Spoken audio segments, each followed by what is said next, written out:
We're on Thayer Street. We're going to take you for a little tour. In case you don't know, introduce you to some of my friends and their businesses up here, and discuss my opinion again on where we are as far as COVID and other things. Come along with me.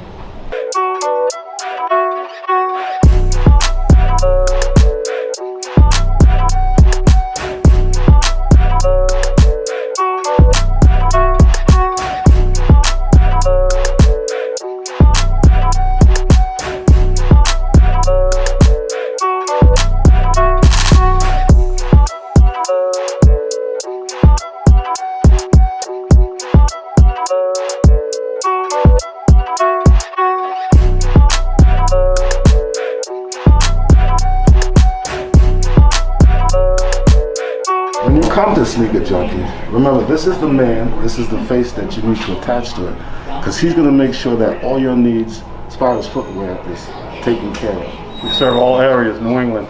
Come through. My man Paul, good man.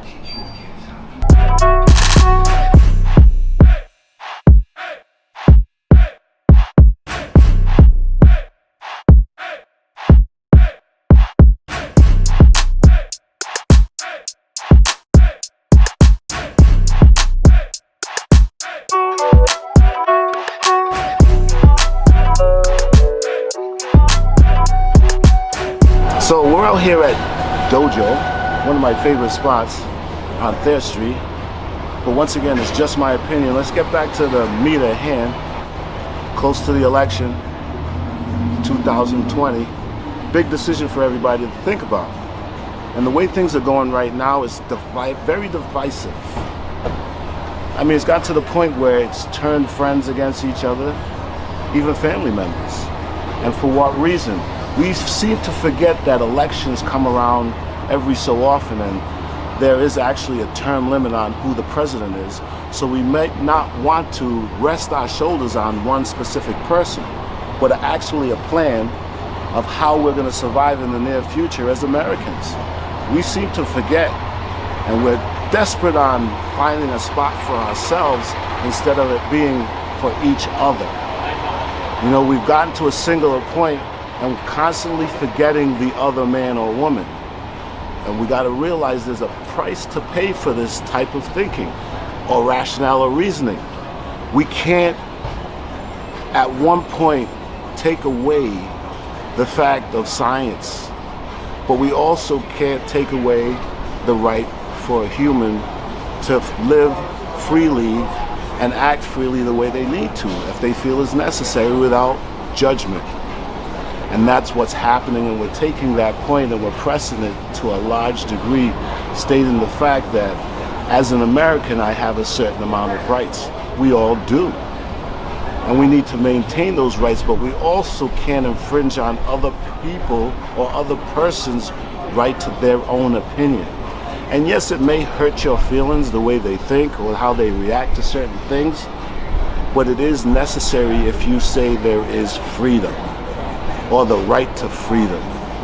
Because we're all not free, but we believe that we are. And I said that for a certain reason, because we pay taxes and all that other stuff that goes along with being a citizen of the United States. So you're actually not free to do everything. But the sense of being free and the ability to move freely is what you depend on when you're an American. And to do that without fear. And unfortunately, in the coming days, we have displayed that for certain people, the ability to move freely may be questioned at any time by somebody that might look like me but has a uniform on and is telling me the fact that my rights may be questioned at what point. And we see the decisions that are coming from that through our court systems, and there's a lot of anger coming out of it, but it's for a good reason. Some people are in fear that this may happen to them. And we're not discussing the fact that, yes, that may happen to me. And when we think of that, we may want to understand that there is a time and a place for solutions, and that's now. You know, you look at small businesses, that's why I'm on Thayer Street. They have to figure out how they're going to survive in this economy which is driven by covert. It's no longer driven by the powers to be. Covert is making all the decisions. We have to now fall in place and hopefully survive and eat from it. So when we move and we think of these things, we have to remember, we have to be fair in our decision making. We have to understand, even though, take for instance, the state of the Rhode Island says that marijuana is not legal, but yet they license people to grow. They license patients and caregivers with the understanding of where's the money going to? Oh, the state, that's right. So when we say that they don't agree with legalizing it, they don't agree with allowing the small business owner an opportunity to join in on the economic impact that it has brought. We take a look at that, or just think about it for a second. If you can sell alcohol, if you can go to the pharmacy and get prescription drugs, and these things are also dangerous, but we allow them to happen, what's the difference with marijuana? I'm just saying, what is the difference? Once again, if we teach society the right way to handle things, we may be able to do it the right way. But if we demonize it, in a fact, but in sense, we're still utilizing it, we're lying to ourselves. But that's just my opinion.